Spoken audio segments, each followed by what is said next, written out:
राजा प्रताप भानु से कहा कि मैं आपके उपरोहित को हरण करके अपनी माया से हरण करके अपने आश्रम पर लाऊंगा और तप के बल से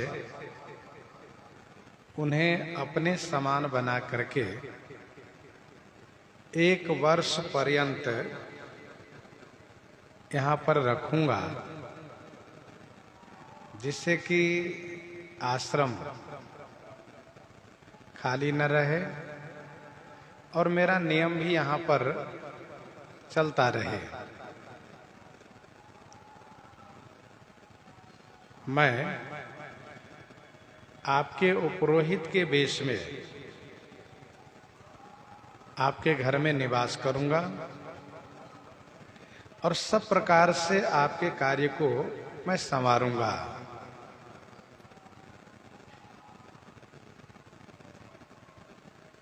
जैसे कि निमंत्रण देना, रसोई बनाना और विघ्न बाधाओं से रक्षा करना, यह सब काम मैं करूंगा।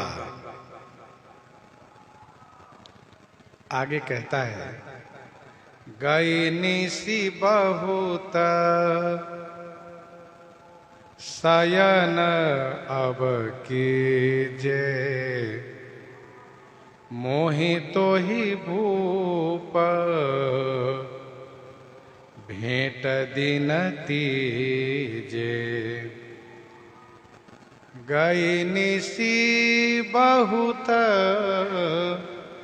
शयन अब कीजे। गई निसी बहुत शयन अब कीजिए। निशी माने रात्रि बहुत बीत गई है, इसलिए अब आप शयन करो, सो जाओ आप। मोहि तो ही भूप भेंट दिन तीजे। हे भूप, मोहि तो ही तीजे दिन भेंट, मुझे और तुमसे तीसरे दिन मुलाकात होगी, भेंट होगी।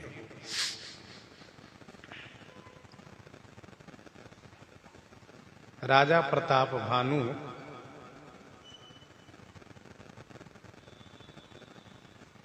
इस प्रकार से महाराज के द्वारा सत्संग में मगन है कि इनको बिल्कुल नींद नहीं आ रही है। कपटी मुनि भी वार्ता करने में ही खोया हुआ था, इसलिए उन्हें भी समय का ध्यान नहीं रहा। मध्य रात्रि हो गई।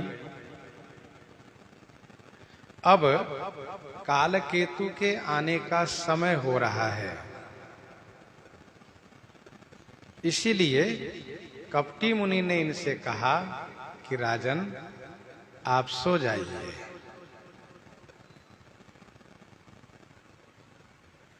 वैसे भी वार्ता जब मधुर हो तो स्वाभाविक है कि उसमें सुख प्राप्त होता है और समय बड़ी आसानी से व्यतीत हो जाता है। कहत कथा इतिहास पुरानी, रुचिर रजनी जुग जाम सिरानी। महर्षि विश्वामित्र जी जब कथा कहते हैं तो इस प्रकार से रात्रि बीत जाया करती है, दोपहर रात्रि।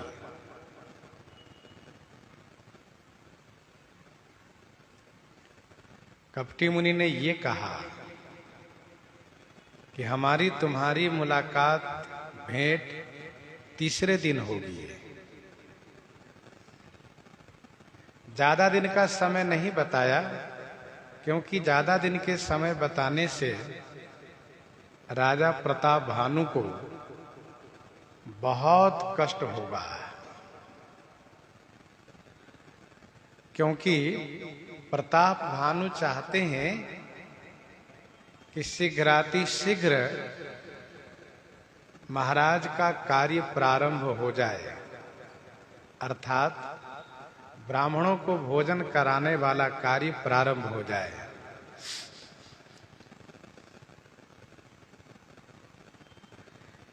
वैसे प्रताप भानु के लिए 3 दिन भी बहुत भारी पड़ा। जुग सम गए निरपहि दिन तीनी।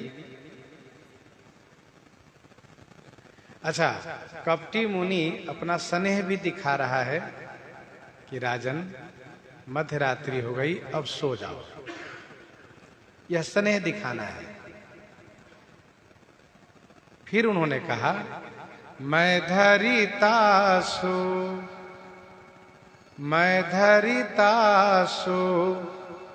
बेश सुनु राजा, सब विधि तोर समारभ काजा। मैं धरितासु बेश सुनु राजा। राजन सुनो, मैं तासु वेश धरी, मैं आपके पुरोहित का वेश धारण करके, सियाराम, मैं तप बल तो ही तुरग समेता, पहुँचई हूँ सो वत ही निकेता। मैं तप के बल से, तो ही माने तुम्हें, तुरग समेता, तुरग समेता माने घोड़े के सहित, सोवत ही निकेता पहुंचई हूं, सोते हुए में निकेता माने घर पहुंचा दूंगा। राजन, तुमको यहां से चल के नहीं जाना पड़ेगा। मैं अपने तप के प्रभाव से तुम्हें घोड़ा के सहित सोते हुए मैं घर पहुंचाऊंगा। और ये सबसे बड़ा प्रमाण होगा तुम्हारे लिए कि गुरुजी महाराज जब सोते हुए घर पहुंचा दिए हैं, तो अवश्य सभी ब्राह्मणों को भोजन करा करके बस में करा देंगे और मुझे अजर अमर बना देंगे और सभी काल के लिए मुझे मृत्यु से रहित कर देंगे, राज्य से युक्त बना देंगे।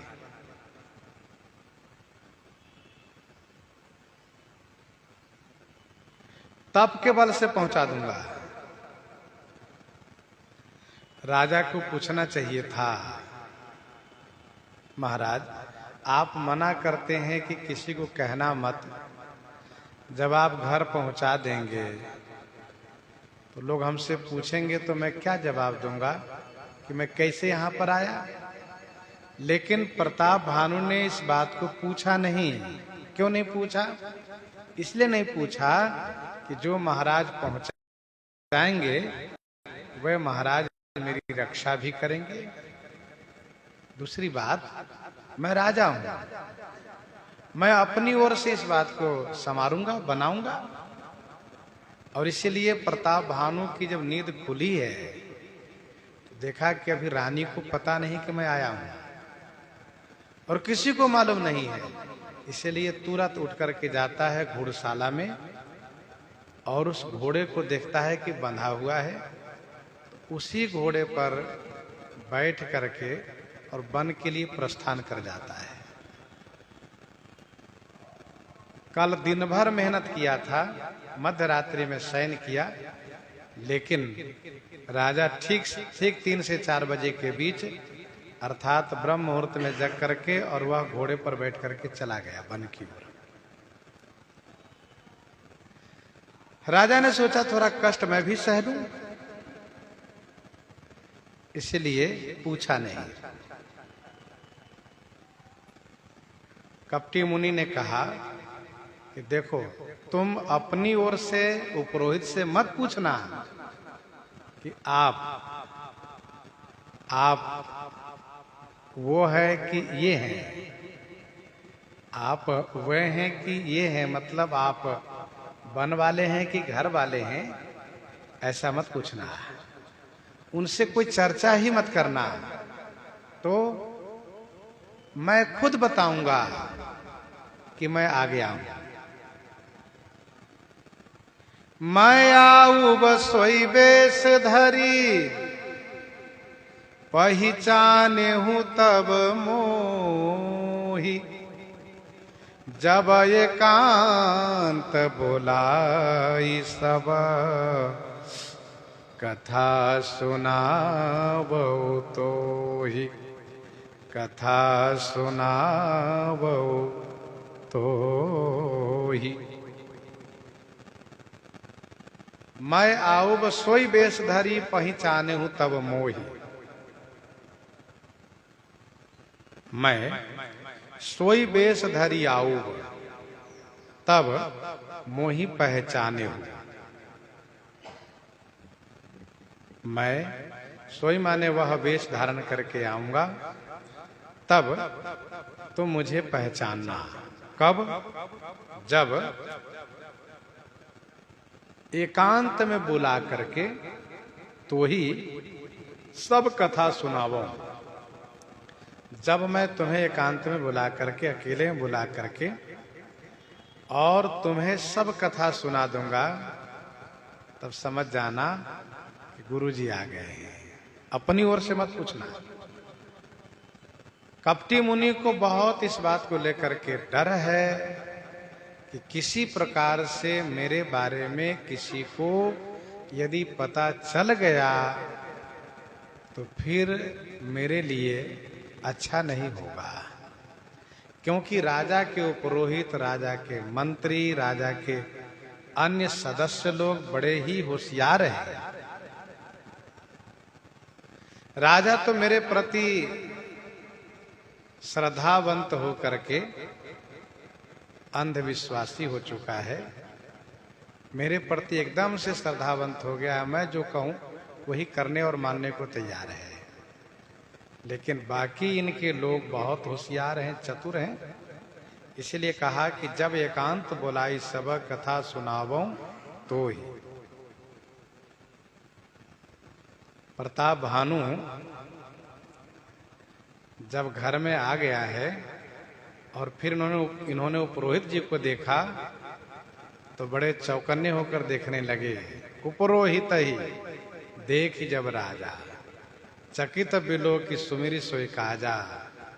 लेकिन फिर सावधान हो जाता है, क्योंकि गुरुजी मना किए थे।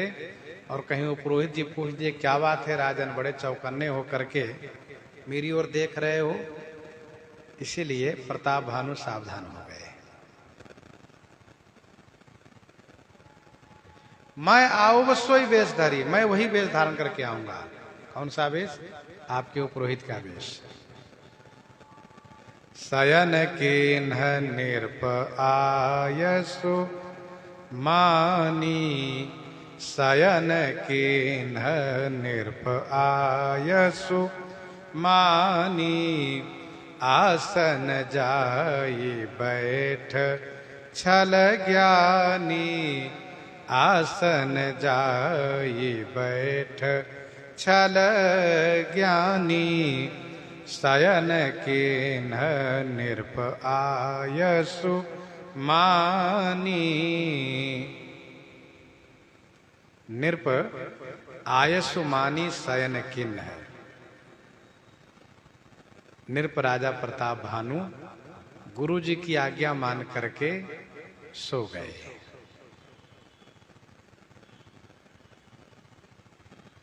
छल ज्ञानी, छल करने में ज्ञानी वह कपटी मुनि आसन पर जाकर के बैठ गया।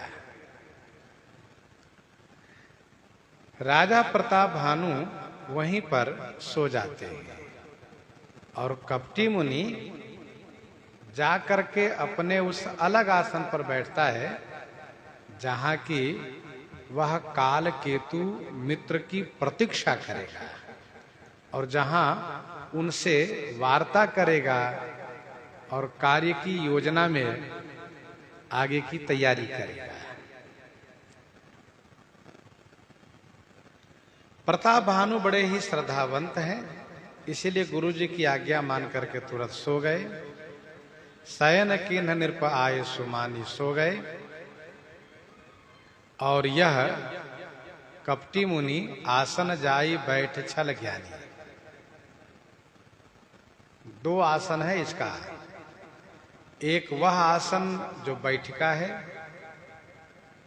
जहां पर कि प्रताप भानु से वार्ता किया है, संवाद किया है।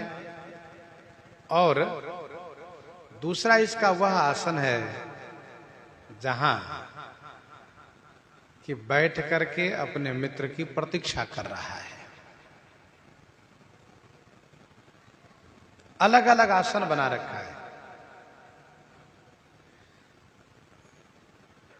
बिल्कुल निकट भी नहीं है और बहुत दूरी भी नहीं है। रात्रि के समय बात करनी है तो रात्रि के समय में बात करने में बात बाहर चली जाती है, इसलिए बहुत निकट में भी नहीं है, बहुत दूर भी नहीं है। इतना दूर पर अवश्य है कि जिससे कि कपटी मुनि अपने मित्र से वार्ता कर सके और प्रताप भानु सुन ना पाए। और फिर जब छल करने की तैयारी पहले से ही हो चुकी है तो स्वाभाविक है कि वह इस प्रकार से बैठका और आसन बनाया है कि जहां से वह देख सकता है कि प्रताप भानु सो रहा है कि जग रहा है। यदि वह जग रहा होगा और जान लिया, देख लिया कि यहां पर कोई और आया है, तब तो ये सावधान हो जाएगा। गोस्वामी जी कहते हैं, श्रमित भूप निद्रा अति आई, श्रमित भूप निद्रा अति आई, शोक में सोव सोच अधिकाई, शोक में सोव सोच अधिकाई। श्रमित भूप निद्रा अति आई। भूप राजा प्रताप भानु श्रमित है, थके हुए हैं, इसलिए अति निद्रा आई। अति गाढ़ नींद आ गई, गहरी नींद आ गई। और कपटी मुनि कहा उसको नींद नहीं आ सकती। शोक में सोव सोच अधिकाई। सो माने वह, किमी माने कैसे सोवेगा, क्योंकि सोच अधिकाई। बहुत खुशी में और बहुत दुखी में नींद नहीं आती है। राजा प्रताप भानु अब निश्चिंत हो चुके हैं और गुरु जी की आज्ञा को पालन करने में सो गए। यह सोच करके गुरु जी ने कहा है कि सोते हुए पहुंचा दूंगा, तो चिंता किस बात की है।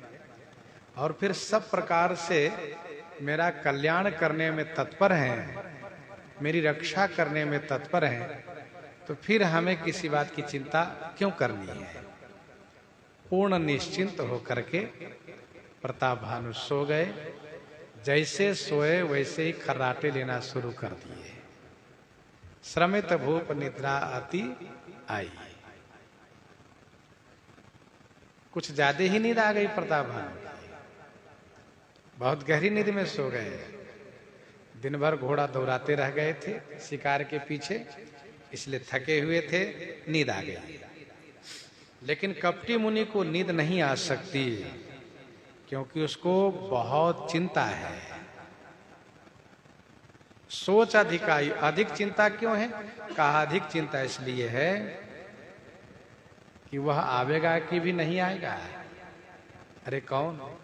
वही जो मेरा मित्र है, जिनके भरोसे, जिनके बल पर मैंने ये सब सुनाया है, इतना बड़ा प्रपंच किया है, मैं तो कुछ कर नहीं सकता हूं।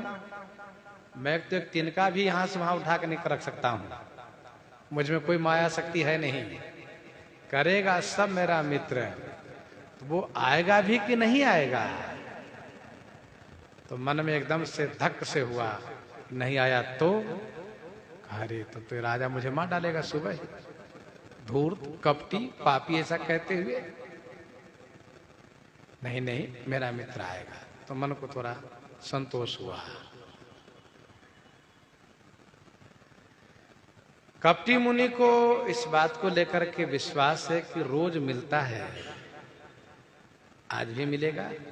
दूसरी बात यह है कि ये पहले ही मुझसे कह चुका है कि मैं कैकेयी नरेश प्रताप भानु को शिकार के बहाने यहां तक लाऊंगा। तुम सब प्रकार से अपनी बातों की जाल में फंसा लेना और बाकी का काम मेरे ऊपर छोड़ देना, मैं सब कर दूंगा। क्या क्या बात उनसे करना है ये सारी बातें पहले हो चुकी है। प्रताप भानु से क्या क्या बताना है ये सब पहले से ही प्रशिक्षण हो चुका है और दोनों पहले से ही तैयारी कर चुके हैं। इसीलिए इनको बड़ी चिंता है कपटी मुनि को कि कदाचित तो नहीं आया तो, और कहीं आने में देरी कर दिया, हो सकता है कि वो कहीं दूर चला गया हो, कहीं शिकार के चक्कर में भी चला गया हो खाने पीने।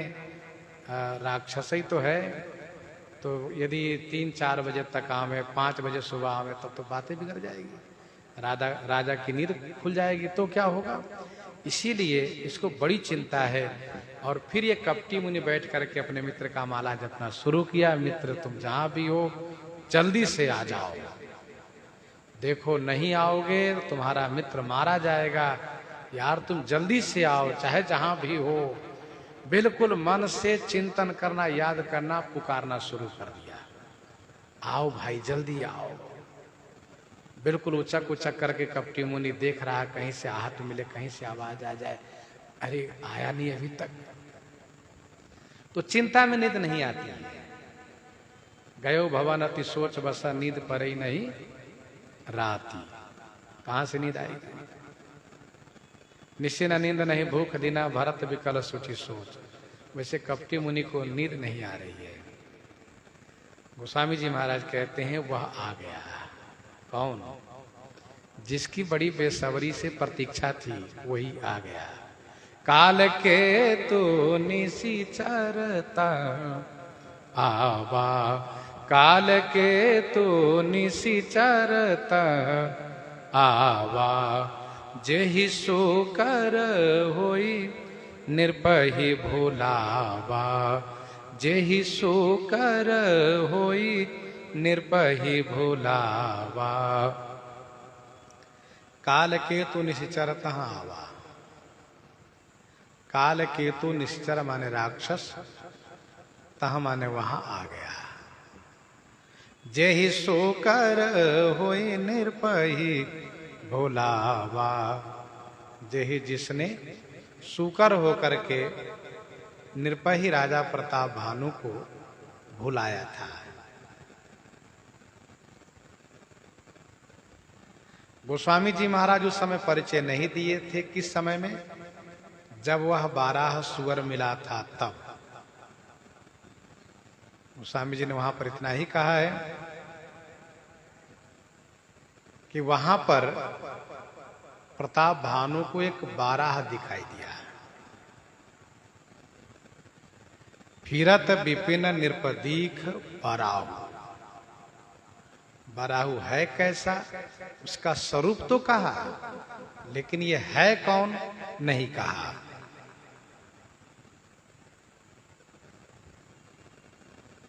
क्यों नहीं कहा? क्योंकि तब वह अपने आप को छुपा रखा था। इसीलिए गोस्वामी जी भी अपने शब्दों में उसको छुपा दिए। अब वह प्रकट हो रहा है तो गोस्वामी जी उसका परिचय दे रहे हैं।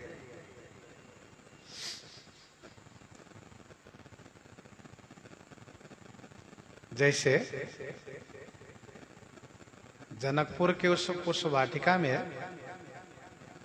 जब श्री सीता जी अपनी सखियों के साथ गौरी पूजन के लिए जाती हैं, तो स्नान करके गौरी पूजा में लग जाती है।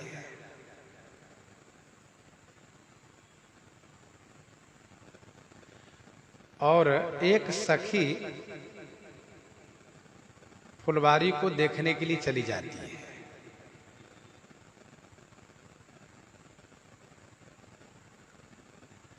जब चली जाती है तो गोस्वामी जी भी कुछ नहीं कहते हैं, चुप रहते हैं। वह जब आती है तो गोस्वामी जी महाराज उनका परिचय देते हैं।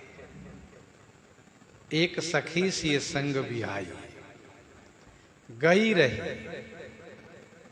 शब्द ही कह रहा है गई रही, मैंने पहले ही कुछ देर पहले निकल चुकी है। गई रही देखन फुलबाई, तेही दो बंधु बिलो के जाई, और प्रेम विवश सीता पही आई।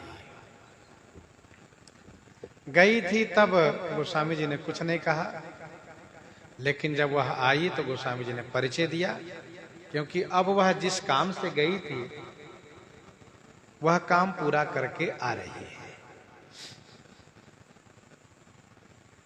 किस काम से गई थी तो वहां का प्रसंग है। वह इसी काम से गई थी कि देवर्षि नारद जी ने कहा था कि आपकी स्वामिनी के स्वामी जी पहले इस पुष्प वाटिका में ही मिलेंगे। तो वैसे नित्य सखियां खोज करती थी कि कोई आ गए हो, कोई आ गए हो, क्योंकि धनुष यज्ञ 1 वर्ष से चल रहा था। लेकिन अब आखिरी दिन है, आज यदि नहीं आए तो फिर कब आएंगे? आखिरी है। और जिनकी खोज वह कर रही थी उनको पा गई, और इसीलिए वह श्री सीता जी के पास आई। ये प्रसंग वहां का है। कहने का भाव यह है कि गोस्वामी जी महाराज की यह काव्य कला है कि कहां पर किस बात को कहना चाहिए, इस बात को अच्छी तरह से ख्याल रखते हैं, ध्यान रखते हैं। अब गोस्वामी जी इस बाराह का परिचय दे रहे हैं। वह बाराह नहीं था, तो वह काल केतु नाम के राक्षस था, जो सूकर बन करके, सूकर माने बाराह बन करके, सुअर बन करके राजा प्रताप भानु को वन में भटकाया है, यहां तक लाया है। वही इसका नाम क्या है? काल केतु। जैसा नाम है वैसा ही काम करके दिखाएगा। काल केतु अर्थात काल रूपी ध्वजा, यह वह काम करने जा रहा है कि प्रताप भानु के नगर में काल की ध्वजा फहराएगी। काल की ध्वजा फहराएगी अर्थात प्रताप भानु सपरिकर, ससैन्य, सकुटुंब, ससमाज मृत्यु को प्राप्त कर जाएंगे। तो जैसा नाम वैसा काम करके दिखाएगा। नाम है काल केतु अर्थात काल रूपी ध्वजा ये फहराएगा वहां।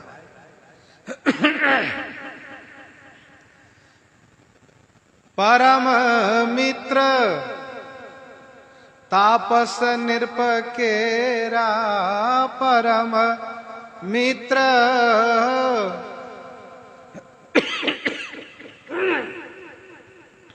तापस निरपकेरा, जानई सो अति कपट घनेरा, जानई सो अति कपट घनेरा। परम मित्र तापस निरपकेरा, जानई सो अति कपट घनेरा।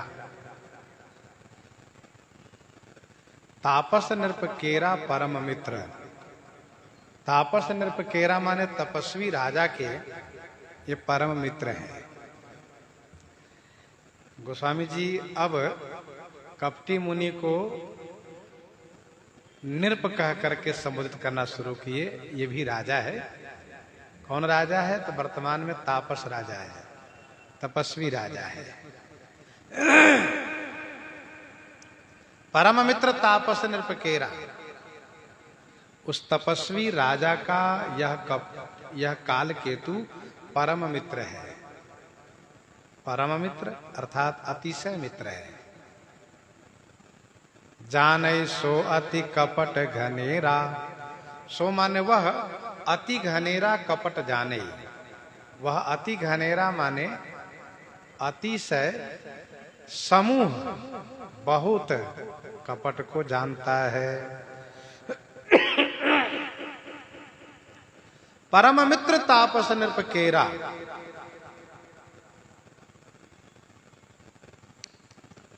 गोस्वामी जी अब नृप कहना शुरू किया और अब कहना भी चाहिए, क्योंकि उस काल केतु के दृष्टि में राजा है। मजबूरी में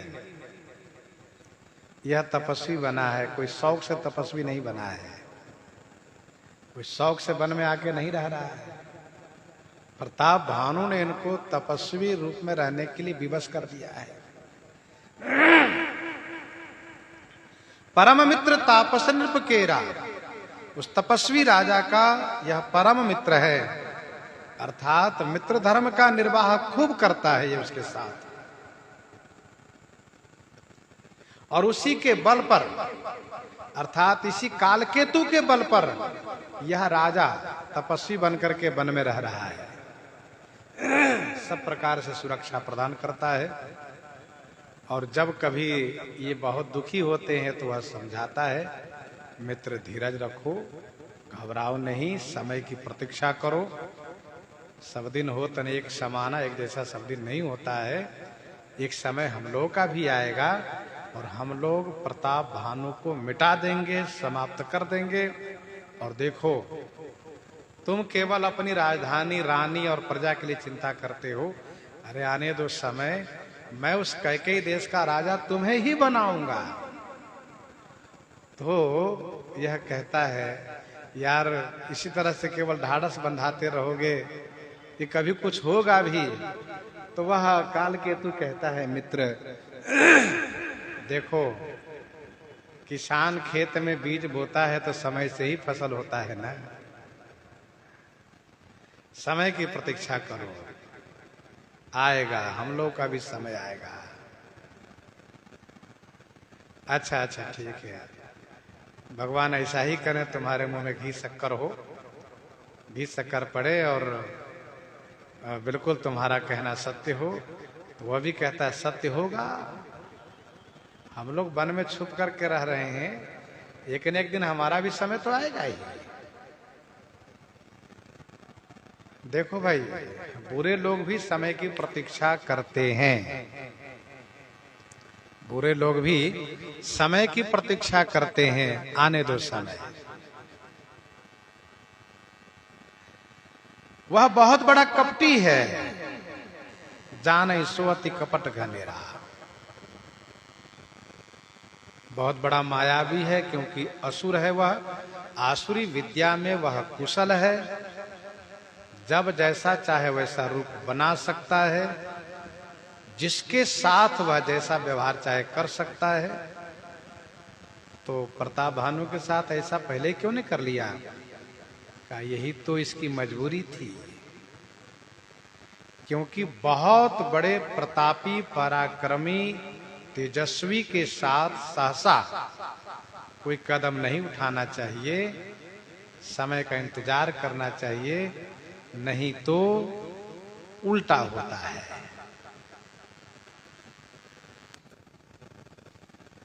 गोस्वामी जी कहते हैं, यह बहुत बड़ा कपटी है, काम रूप जाने सब माया, और सपने हो जिनके धर्म न दाया। ऐसे में से है ये। तेहि के सत सुत, तेहि के सत सुत अरु 10 भाई, खल अति अजय देव दुखदाई, खल अति अजय देव दुखदाई। तेहि के सतसुत अरु 10 भाई, तेहि के किसके? उस काल केतु के। ध्यान दीजिएगा, यहां पर थोड़ी सावधानी रखिएगा। अभी चर्चा हो रही है काल केतु राक्षस की, जो सूकर बनकर के, बारह बनकर के प्रताप भानु को यहां तक पहुंचाया है। वही आया है अभी कपटी मुनि से मिलने के लिए। तो गोस्वामी जी कहते हैं कि उसी काल केतु के 7 सुत 100 बेटे थे और 10 भाई थे। तेहि के 7 सुत और 10 भाई। खल माने दुष्ट थे, अति दुष्ट थे। इनके भाई और इनके बेटे अति दुष्ट थे, अजय थे। अजय माने कोई जीत नहीं सकता था इन लोगों को। देव दुखदाई, देवताओं को दुख दिया करते थे।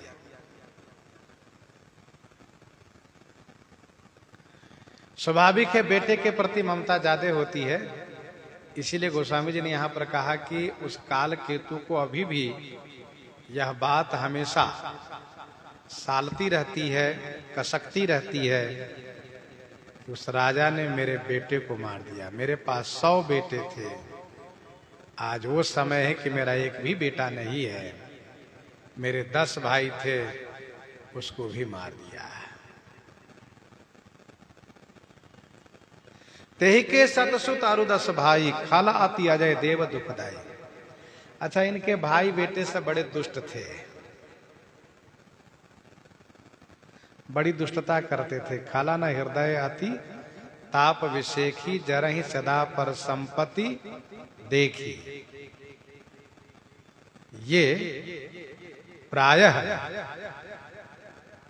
देवताओं को सताया करते थे, प्रायः सताया करते थे। अपने आप में ही ये लोग मजबूत थे।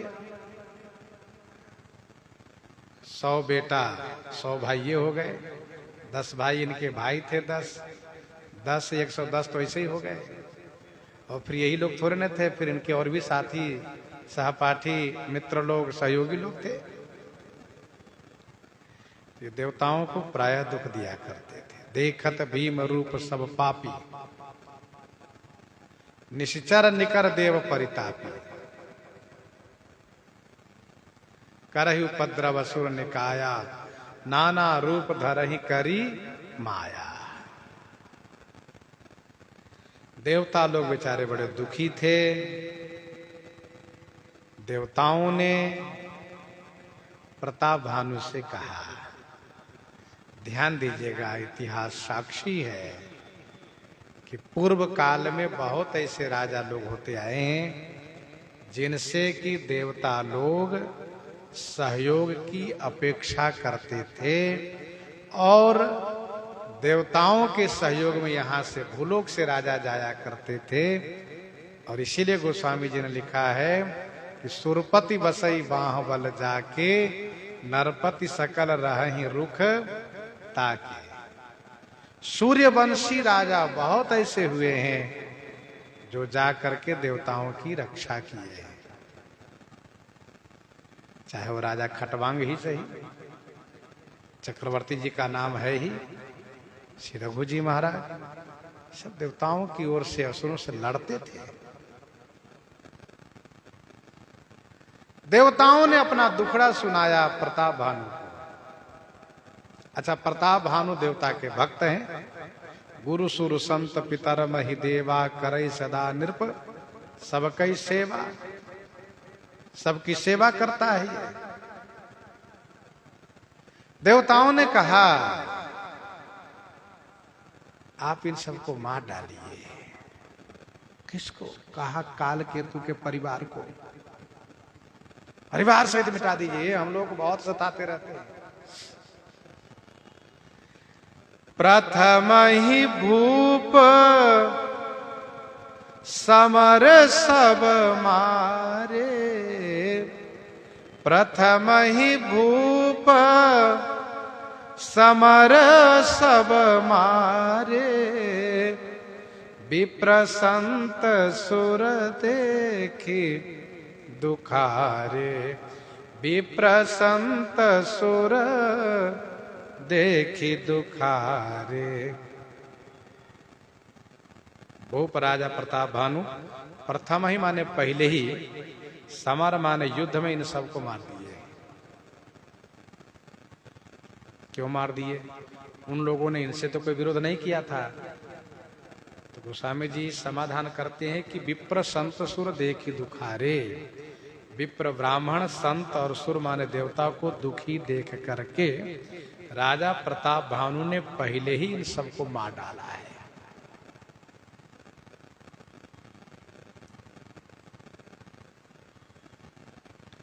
देखिए,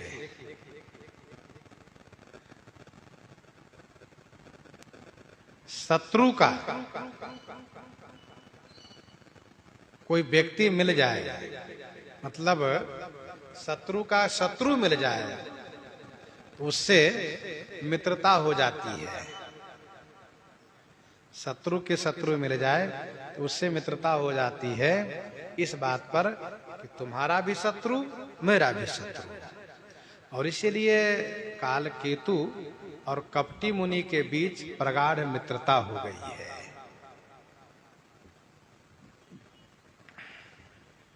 परम मित्र बना हुआ है। प्रथम ही भूप समर सम्मारे। एक संत जी तो ऐसा कह रहे थे कि उस तापस नृप जो कपटी मुनि बना है, उससे और इस काल केतु की मित्रता पहले से थी।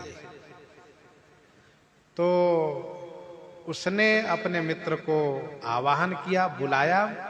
काल केतु ने कहा चिंता मत करो, मैं अपने बेटे और भाई के साथ आ रहा हूं। सब आए और उसकी सहायता किए, और उसकी सहायता किए तो प्रताप भानु ने पहले इन्हीं को मारा, चून चून करके काल केतु के बेटे और भाई को मार दिया। तो कपटी मुनि ने देखा कि अरे वाह, ये तो उन सबको मार दिए, मैं कब ठहर पाऊंगा इनके सामने।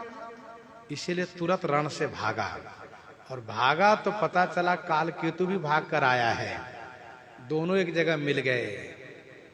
कहा मित्र, जान तो बच गई लेकिन परिवार मिट गया। तो हाथ मिलाया, कहा मित्र चिंता मत करो, एक दिन समय वो आएगा उसके परिवार भी मिट जाएगा, हम मिटाएंगे। और हम दोनों इसमें मिल करके काम करेंगे, योजना बनाएंगे और मिटाएंगे। तो मतलब कहने का अभिप्राय यह है कि उसी समय में युद्ध में काल केतु अपने बेटे और भाई के सहित आए थे तो मारे गए। एक तो ये भाव है। दूसरा भाव यह है कि पहले ही राजा प्रताप भानु दिग्विजय में निकलने के पहले ही, राजा प्रताप भानु दिग्विजय के लिए निकलने के पहले ही संत पितर महिदेवा करे सदा नृप सब कई सेवा।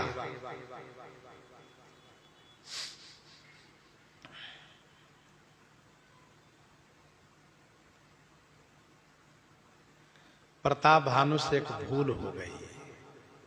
क्या भूल हो गई? कि वह काल केतु भागकर कहां गया उसकी खोज नहीं करवाए। वह राजा जो रणभूमि से भाग करके गया है वो कहां गया, किसके पास गया, इस बात को खोज नहीं कर पाए। राजा प्रताप भानु का साम्राज्य था, इनके पास ऐसे ऐसे गुप्तचर थे कि ये चाहते तो अपने राजतंत्र के द्वारा इन दोनों की खोज करवा लेते, चाहे जी जंगल में हो, थोड़ा समय लगता। बड़े से बड़े खलनायक को, दुष्टों को, अपराधियों को सरकार चाहती है तो खोज करवा लेती है। आज भी बस सरकार चाह ले, उनके पास इतने तंत्र होते हैं उसके द्वारा वे खोज कर लेते हैं। लेकिन प्रताप भानु ने ये सोचा, अरे क्या करेगा वो राज से भाग गया है, इसके बेटे भाई मर गए, क्या करेंगे ये? जब कभी मिलेंगे मार डालूंगा। लेकिन इतना दूर तक प्रताप भानु नहीं सोचे थे कि ये दोनों योजना बना करके और इस प्रकार से हमें मिटा देगा। इसलिए कहा गया है कि रिपुरिन रंचन राघव काऊ। रिपु ऋण, शत्रु और ऋण को दोनों को कभी भी नहीं रखना चाहिए, समाप्त करना चाहिए।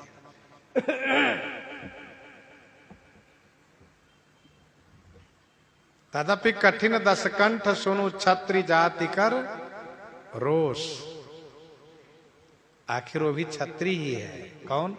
जो राजा युद्ध से भागा है, जो तपस्वी बनकर कपटी मुनि बनकर के बैठा है, वो भी छत्री है।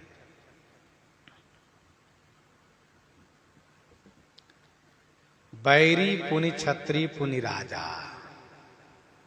बैरी पुनि छत्री पुनि राजा, छलबल किन चाहे निज काजा। तो तदपि कठिन दशकंठ सुनो छत्री जाति कर रोष। अच्छा, जो बहुत होशियार शत्रु होता है वो बहुत गंभीर बन के काम लेता है। अपने हृदय की पीड़ा को चेहरे पर आने नहीं देता है। सामने बैठा बात करेगा, पता नहीं चलने देगा, और अंदर ही अंदर प्रतिशोध की अग्नि धधकती रहती है, उसी प्रकार से जैसे कुम्हार के आमे की अग्नि धधकती रहती है भीतर।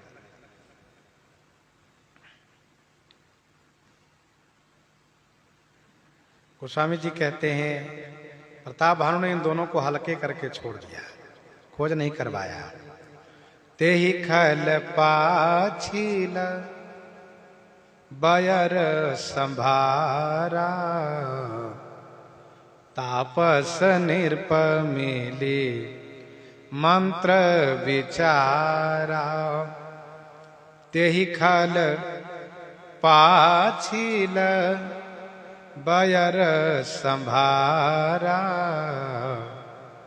तापस निरप मिली मंत्र विचारा।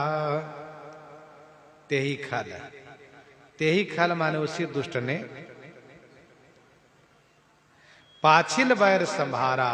पाछिल बैर माने पिछला बैर को संभारा माने याद किया, स्मरण किया। तापस निरप मिली मंत्र विचारा। इस तपस्वी निरप माने राजा से मिलकर के मंत्र विचारा। मंत्र विचारा माने सलाह मसौड़ा किया। मंत्र विचारा माने सलाह किया, मंत्रणा किया, विचार विमर्श किया।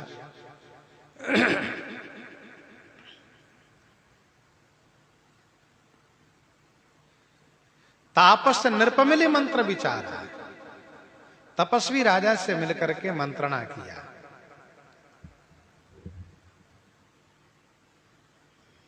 दोनों मित्र हैं, दोनों प्रताप भानु से त्रस्त हैं, दोनों पीड़ित हैं, दोनों एक दूसरे के सहायक हैं।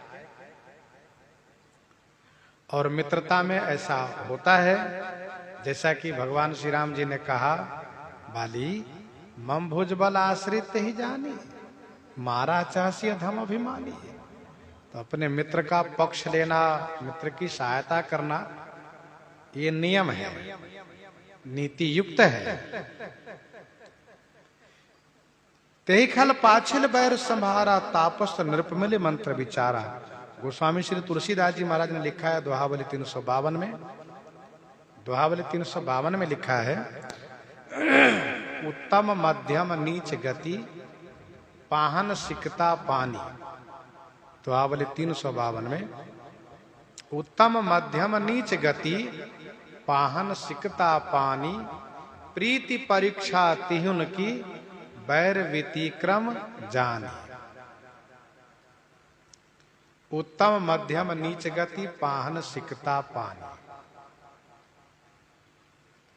ध्यान दीजिएगा, उत्तम लोग, मध्यम लोग और नीच लोग, इन तीनों की वैर प्रीति की स्थिति बड़ी विचित्र है। उत्तम व्यक्ति का प्रेम होता है पत्थर के लकीर जैसा प्रेम, मध्यम का प्रेम होता है बालू की लकीर जैसा, और जो निकृष्ट है उसका प्रेम होता है पानी की लकीर जैसा। आप समझ रहे होंगे, पत्थर पर यदि आप लकीर मारिए, खरोच दीजिए, तो वह अस्थाई हो जाता है। वैसे उत्तम लोग प्रेम करते हैं अस्थाई, अस्थाई के लिए प्रेम करते हैं, और मध्यम लोगों का प्रेम होता है बालू के लकीर जैसा। बालू के ऊपर चिन्ह मार दीजिए तो वह चिन्ह कुछ दिन बना रहेगा। कब तक? जब तक हवा के द्वारा वह चिन्ह मिटता न हो, कोई कारण न बनता हो।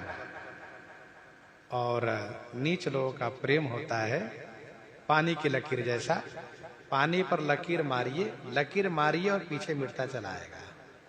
वैसे ही नीच लोग प्रेम करते हैं, मित्रता करते हैं, तो पानी की लकीर जैसा बैठी के जोड़त तोरत ठाढ़े, बैठे तो बड़ी मित्रता किए।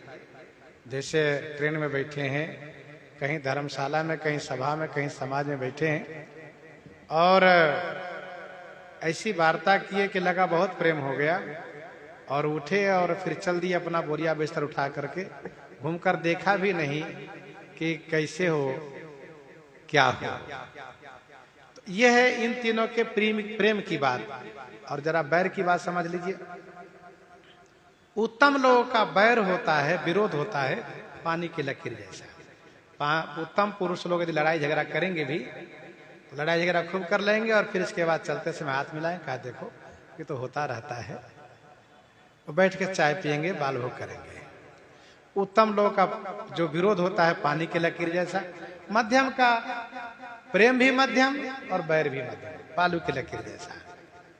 लेकिन नीच लोगों का जो विरोध होता है वो पत्थर के लकीर जैसा होता है।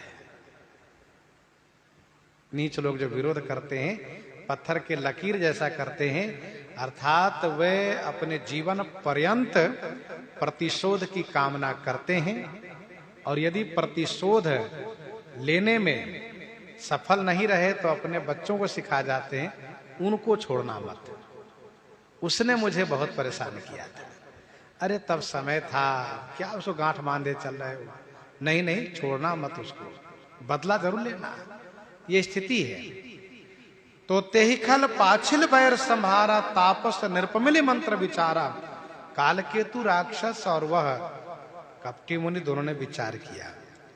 जेहि रिपु छाय सोई रचनि उपाऊ, जेहि रिपु छाय सोई रचनि उपाऊ। भावी बसन जान कछुराऊ, भावी बसन जान कछुराऊ। जेहि रिपु छाय सोई रचनि उपाऊ। जेहि माने जिस प्रकार से, रिपु माने शत्रु का क्षय हो, विनाश हो, सोई उपाय रचनि, सोई माने वही उपाय रचा। काल केतु और कपटी मुनि। भावी बसन जान कछुराऊ। भावी बस माने होनी बस, होनहार है, होनी है।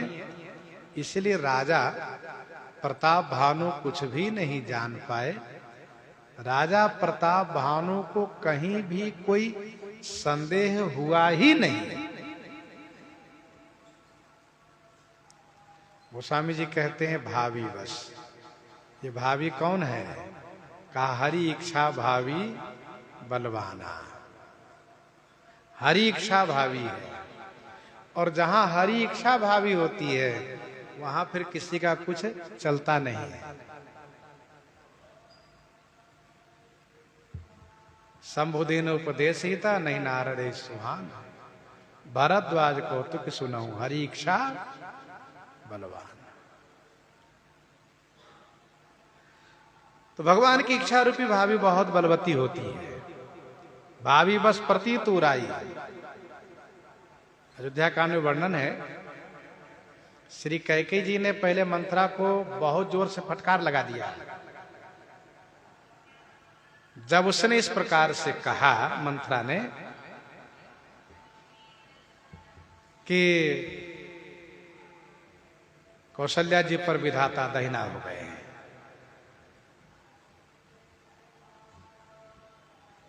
तुम्हें तो केवल नींद ही प्रिय, सोती रहती हो, काम क्या है, खाओ सो। अरे राज परिवार में क्या हो रहा है इसकी तुम्हें कोई जरा भी चिंता है? सब कोई अपने बेटे के लिए चिंता करता है, एक तुम हो निश्चिंत पड़ी हो, तुम्हारा बेटा ननिहाल में और तुम खाती हो सोती रहती हो। बढ़िया जो तुम्हें मिल गया है राज सुख, उससे में भूली रहती हो। रानी ने बहुत जोर से डांटा, जू की रानी अब रहू अरगानी।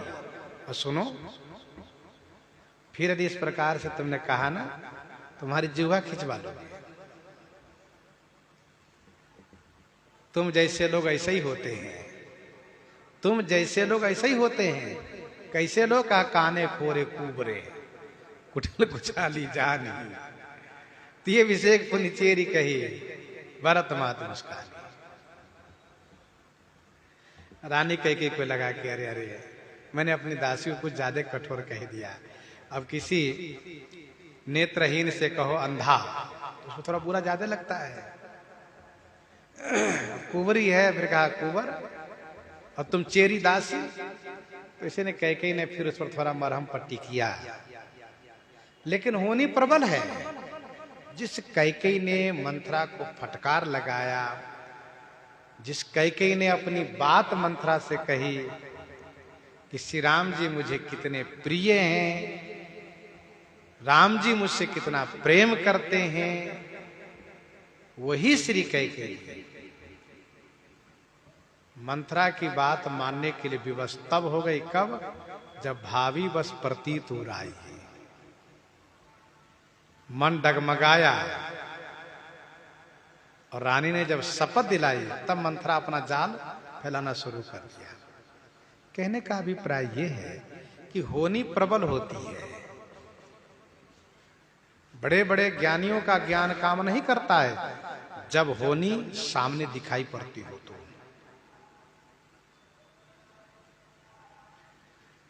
गुरु श्री वशिष्ठ जी कहते हैं, सुनहु भरत भावी प्रबल,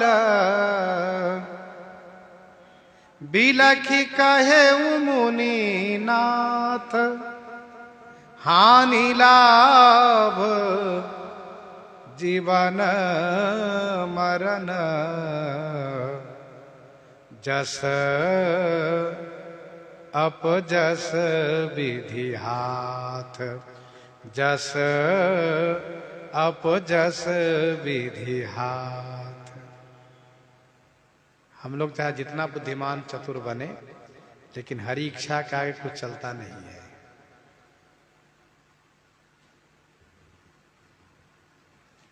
भाभी बस न जान कछुराऊ,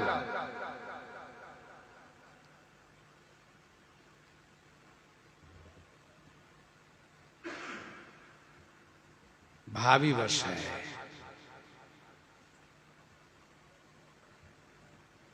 तुलसी जैसी भवतव्यता तैसी मिले सहाय, आपुन आवे ताहि पही ताहि तहां ले जाए। राजा का मन, राजा का वचन, राजा का कर्म, तीनों होनहार के बस है। भावी बस न जान कछुराऊ मन है, और कर्म के लिए पहले गोस्वामी जी ने कहा है कि तुलसी जैसी भवतव्यता तैसे मिले सहाय। और वचन के लिए आगे गोस्वामी जी कहेंगे, भावी बस न आब मुखवानी। बोल नहीं पाए राजा प्रताप। रिपुते जसी अकेलयपि लघु करी गनिये न ताहु। अजहु देत दुख रवि शशि शिर अवशेषित राहु। सिर अवशेषित राहु। रिपुते जसी अकेल अपि लघु करी गनिये न ताहु। रिपु तेजसी अकेला अपि लघु करी गनिये न ताहु। अजहु देत दुख रवि शशि सिर अवशेषित राहु।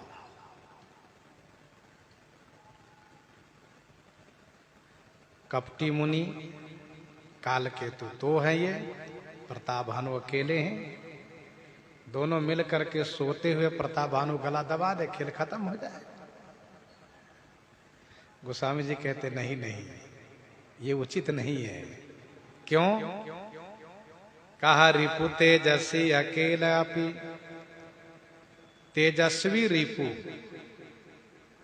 तेजस्वी माने तेजस्वी, तेजवान। रिपु माने शत्रु। अकेला अपि, अकेला अपि माने अकेला भी हो तो। अकेला अपि माने अकेला भी है तो। ताहु लघु करी न गनिए।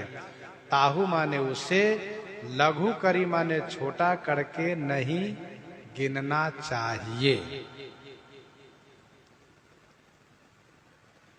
शत्रु, तेजस्वी शत्रु अकेला भी हो तो भी उसको छोटा करके नहीं गिनना चाहिए। कैसे? तो गोस्वामी जी महाराज कहते हैं सिर अवशेषित राहु। सिर अवशेषित, अवशेषित माने बचा हुआ, सिर मात्र बचा हुआ राहु। अजहु रवि शशि ही दुख दे। अजहु माने अभी भी, रवि सूर्य और शशि माने चंद्रमा को दुख दे रहा है, सता रहा है।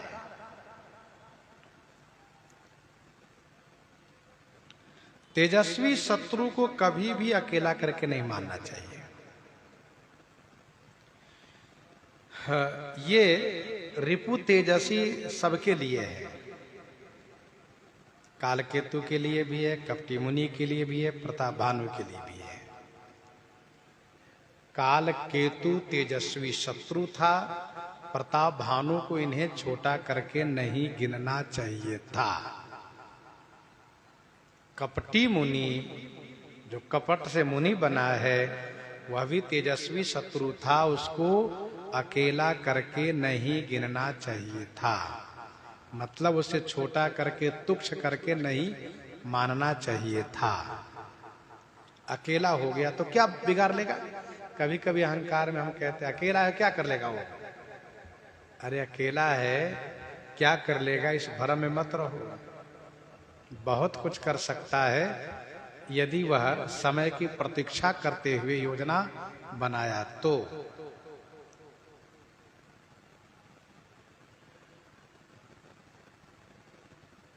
रिपु तेजस्वी अकेला।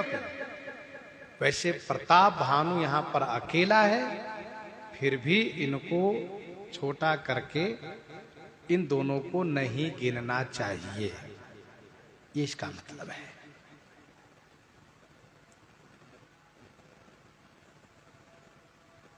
प्रताप भानु को चाहिए था इन दोनों को खोज करवा लेते, सो इनको अकेला मान करके छोड़ दिए। क्या कर लेगा, क्या कर लेगा ये दोनों? सुपनखा कहती है रिपुरुज पावक पाप प्रभु। रिपुरुज पावक पाप प्रभु।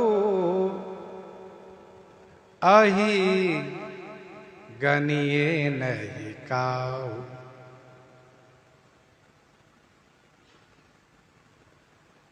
रिपुरुज पावक पाप प्रभु, अहि गनिये नहीं काऊ। असकह विविध बुलाप करी लागी रोदन करन। उसने कुछ नाम गिनाए सुपनखा ने, रिपु रोज पावक पाप प्रभु अहि। इन सबको छोटा करके नहीं मानना चाहिए, कभी हल्का नहीं मानना चाहिए। असकह विविध विलाप करी लागी रोदन करना। यहां पर गोस्वामी जी कहते रिपु तेजसी अकेला पी लहुकरी गनीय नता।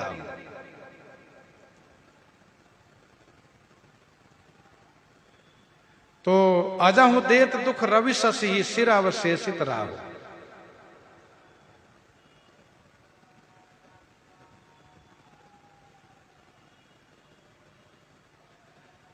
यदि कपटी मुनि और काल केतु कोई दुस्साहस करते हैं और प्रताप भानु जग जाते हैं तो इन दोनों के लिए फिर महंगा पड़ेगा, इन दोनों की खैर नहीं रहेगी। अवश्य प्रताप भानु अकेले इन दोनों को मार डालेंगे, क्योंकि ये बाहुबली है। ये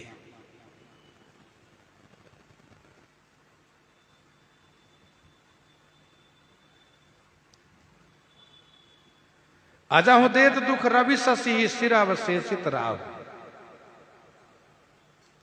दूसरा भाव ये है, इन दोनों ने सोचा कि मानो हम प्रताप भानु को अकेले मार भी देते हैं तो कोई बड़ा लाभ नहीं होगा। कैसे?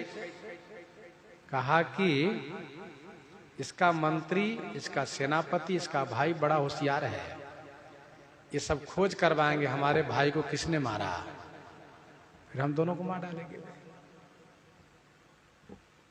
इसीलिए हम ऐसा काम न करें कि जिससे कि हमारे ऊपर ही आ जाए। इसलिए हम दोनों ऐसा काम करें कि इनके परिवार सहित को हम समाप्त करा दें।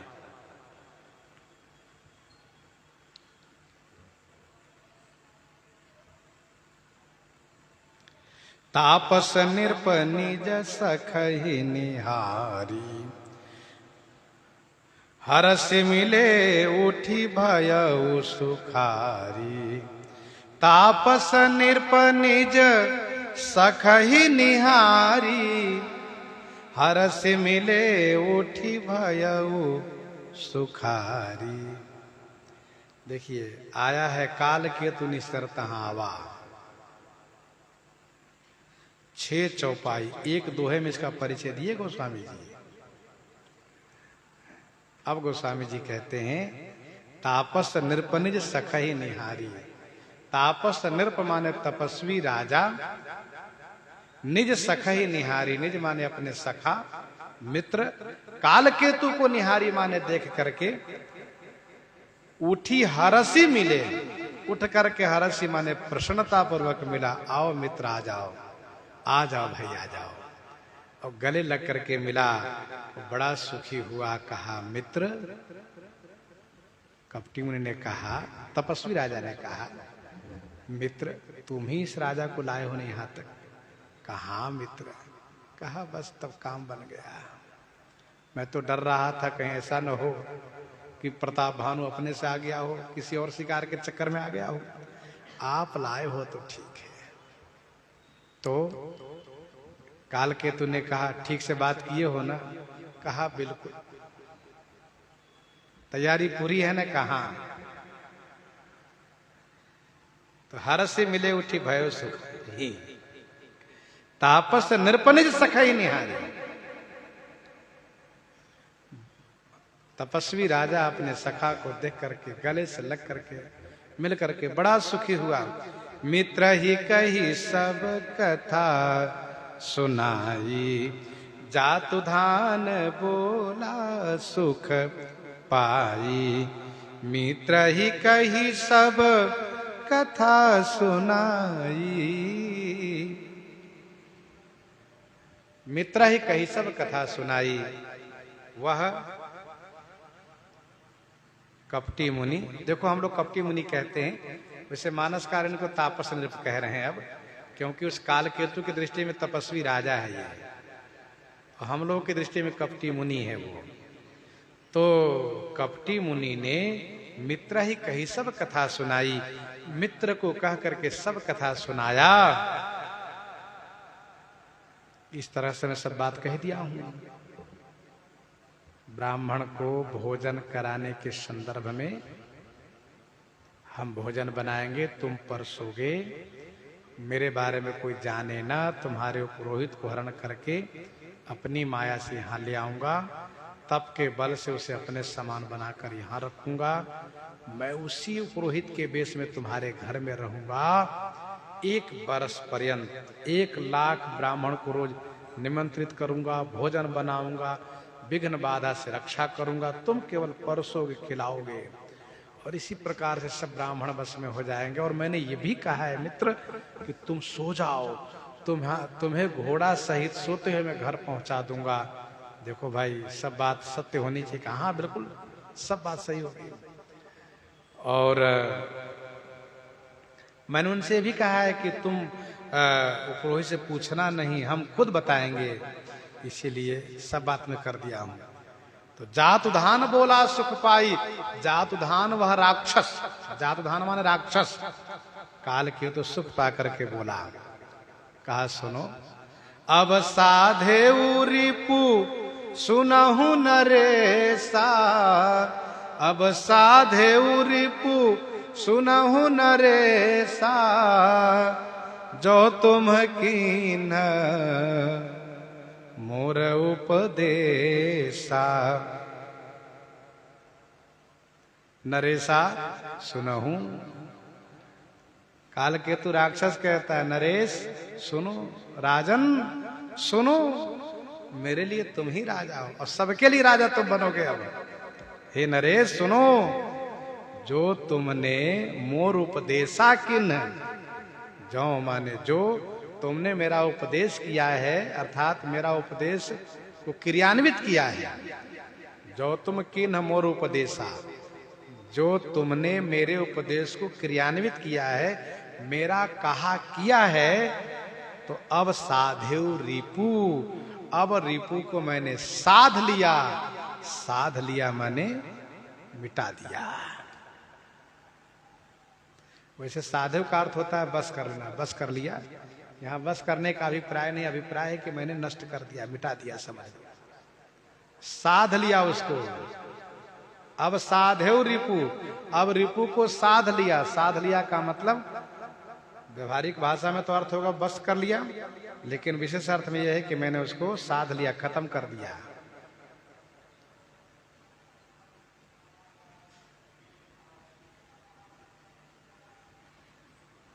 साधव का अर्थ होता है दंडित करना।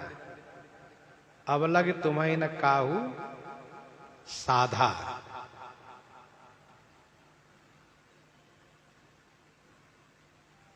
अब लग तुम्हें न काहू साधा, साधव माने दंडित करना। परिहरि सोच रहु तुम सोई, बिनु औषधि व्याधि विधि खोई। परिहरि सोच रहु तुम सोई, बिनु औषधि व्याधि विधि खोई। कपटी मुनि ने कहा, मित्र मुझे बड़ी चिंता है, यदि कोई बात बिगड़ी तो फिर हम मारे जाएंगे, और हम मारे जाएंगे तुम भी मारे जाओगे, क्योंकि तुम्हारा मित्र मरेगा तो क्या तुम रहोगे? नहीं ना। कहा सही बात है। काल केतु ने कहा, मित्र चिंता मत करो, तुम सो जाओ, पैर फैला करके, चादर ओढ़ करके सो जाओ। परिहरि सोच रहो तुम सोई, बिनु औषध व्याधि विधि खोई। बिनु औषध माने बिना औषधि के विधि विधाता ने व्याधि माने रोग को नष्ट कर दिया, कोई माने नष्ट कर दिया। बात बन गई। देखो विधाता हमारे ऊपर अनुकूल है, तभी तो सब बात बनती चली जा रही है। जब यहां तक बात बन गई तो आगे की बात भी बन गई, समझो। परिहरि सोच रहो तुम सोई,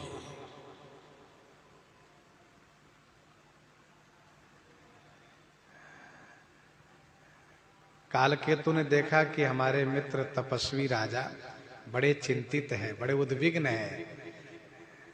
उसके कंधे पर हाथ रखा, कहा मित्र चिंता क्यों करते हो, मेरे ऊपर भरोसा करो। ये गया। अरे भैया चला जाए तो अच्छी बात। अरे चला गया, अब आप कहते हो तो चला ही गया, मान लेता हूं। अरे मान न लेता हूं, मानो। हाँ ठीक है, पहले सब ठीक से हो तो जाए। कुल समेत रिपु मूल बहाई, चौथे दिवस मिलब मैं आई। कुल समेत रिपु मूल बहाई। कुल माने परिवार के सहित, वंश के सहित। रिपु माने शत्रु के मूल सहित। बहाई माने उखाड़ कर फेंक दूंगा। कालकेतु बोला, आप मित्र को समझाते हुए कहा, देखो शत्रु को कुल सहित, मूल को, मूल माने जड़ से उखाड़ करके, बहाई माने फेंक करके, चौथे दिवस मिलब मैं आई। चौथे दिन आकर मिलूंगा। चौथे दिन कहां? तुम कहे हो तीसरे दिन मिलने के लिए, तो मैं चौथे दिन मिलूंगा तुमसे। तीसरे दिन तो मैं मिलूंगा उनसे और सब काम करूंगा। उस दिन शाम को सब काम कर लूंगा, तैयारी कर दूंगा। चौथे दिन सुबह सुबह भोज भंडारा बना करके, तैयारी करके, दोपहर के समय में भोजन के लिए बैठा करके, श्राद्ध दिलवा करके, और फिर इसके बाद में आकर तुमसे मिलूंगा। कपटी उन्होंने कहा कि मैं प्रतीक्षा करूंगा मित्र, जल्दी आना, तुम्हारे बिना मुझे मन नहीं लगेगा। कहा चिंता मत करना, मैं आ रहा हूं। ऐसे नहीं आ रहा हूं, मिटा के आ रहा हूं। कुल समेत रूप मूल बहाई। कुल माने परिवार के सहित, वंश के सहित, शत्रु के मूल माने जड़ से उखाड़ करके बहाने का मतलब क्या है? इसका मतलब यह है कि राजा का मूल है धर्म। राजा ब्राह्मण के बहुत बड़ा भक्त है, गुरु का भक्त है, संत का भक्त है, देवता का भक्त है। उन्हीं से श्राप दिलवा दूंगा। जिनकी भक्ति करता है उन्हीं से श्राप दिलवा दूंगा। ब्राह्मण से श्राप दिलाकर चला आऊंगा।